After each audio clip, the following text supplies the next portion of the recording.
सर्वांना नमस्कार. सकाळी सकाळी शुभ सर्वांना. तुम्हाला आनंददायी सर्वांना नमस्कार. तुम्हाला मी ना कोबीची भाजी दाखवते. मुगाची डाळ आणि बटाटा घालून मोहरी टाकले, थोडं जिरं टाकलंय, कांदा टाकते, मिरची कांदा सर्व सोबत टाकते. कढीपत्ता सुरुवातीला नाही टाकला मी. मुगाची डाळ घेतलेली आहे, बटाटा घेतलेला आहे दाखवते, आणि कोबी घेतले कापून. कोबी, बटाटा आणि मुगाची डाळ ही घरची डाळ आहे. मुगाची भिजून धुवून घेतली, भिजत नाही ठेवली, फक्त धुवून घेतली. आणि अशा प्रकारे मी आता मुगाची डाळ टाकून ही कोबीची भाजी बनवते. ती बघा कशी बनवते ती. आता मी कढीपत्ता आणि टोमॅटो लास्टला टाकणार आहे. बघा कांदा पोळून झाल्यानंतर ह्याच्यात मी मीठ टाकणार आहे. मीठ मी उशिरा का टाकते, मागून टाकते, हे कांदा पोळण्यासाठी, मऊ होण्यासाठी कांदा.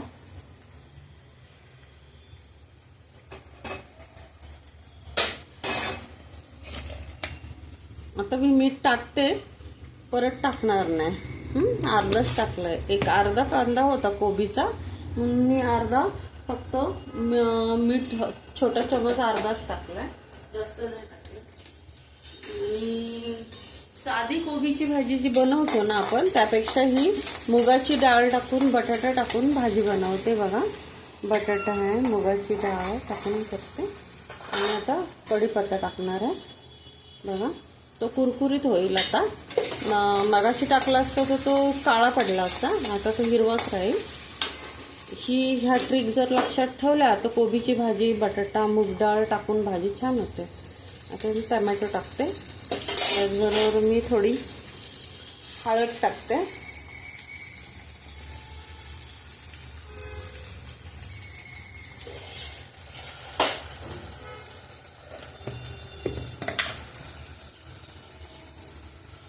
हळद टाकते. बघा हा अर्धा घेतलाय. तुम्हाला कोबीची भाजी करायची आहे तर मुगाची डाळ आणि बटाटा हे टाकल्यानंतर भाजी छान लागते. असं तुम्ही करून खाऊन बघा. 100% करा, छान लागेल तुम्हाला. हा बटाटा पूर्ण सोडून घेतलेला आहे.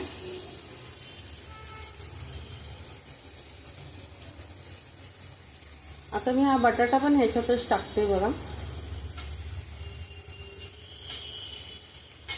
हातावर कापते. मगाशी कापून ठेवला असता तो काळा पडला असता, तो साफ करून पाण्यात ठेवायचा, तो व्हाईटच राहतो. त्याच्यानंतर मी कोबी टाकते, हा बटाटा टाकलेला आहे. त्यानंतर मी बघा कोबी टाकते. पाणी गाळून घ्यायचं कोबीचं.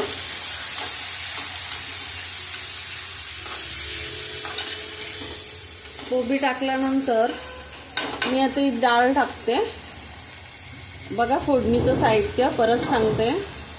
मोहरी, जिरं, हिरवी मिरची, अद्रकची पेस्ट नाही टाकली, अद्रक पण नाही, लसूण पण नाही, आणि हे सर्व साहित्य टाकलेलं आहे. आता मी डाळ टाकते ह्याच्यामध्ये. 1 वाटी छोटी, तुम्ही किती पण टाका, अगदी एवढी टाकली डाळ धुवून तरी चालेल.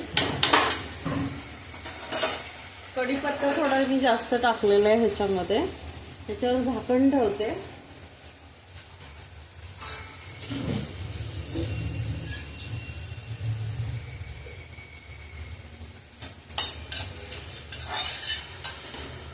नीट हलवून घ्यायची भाजी आणि थोडं पाणी टाकायचं भाजीमध्ये, डाळ शिजायला पाहिजे म्हणून.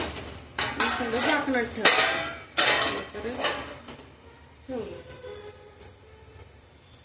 तर अशी भाजी कराल ना कोबीची तर लहान मुलं पण खातील, त्यांना मुगाची डाळ पण भेटेल, बटाटा पण भेटेल.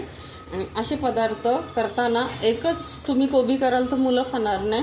तुम्ही अशी व्यवस्थित करा.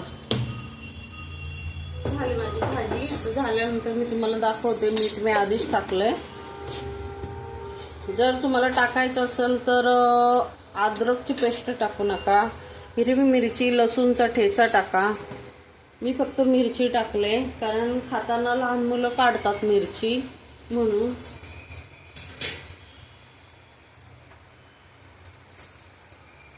भाजी झाली की मी तुम्हाला दाखवते. तर एकदा आपण झाकण काढून झाकणामध्ये पाणी गरम झालेलं आहे ते त्याच्यामध्ये टाकायचंय.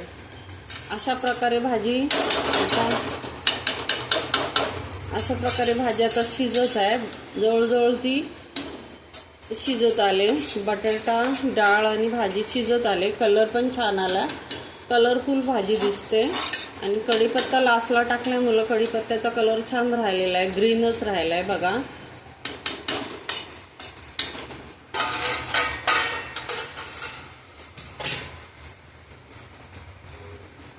झाली की दाखवते भाजी. एक मार्गीच केली मी भाजी, परत स्टॉप नाही केलं.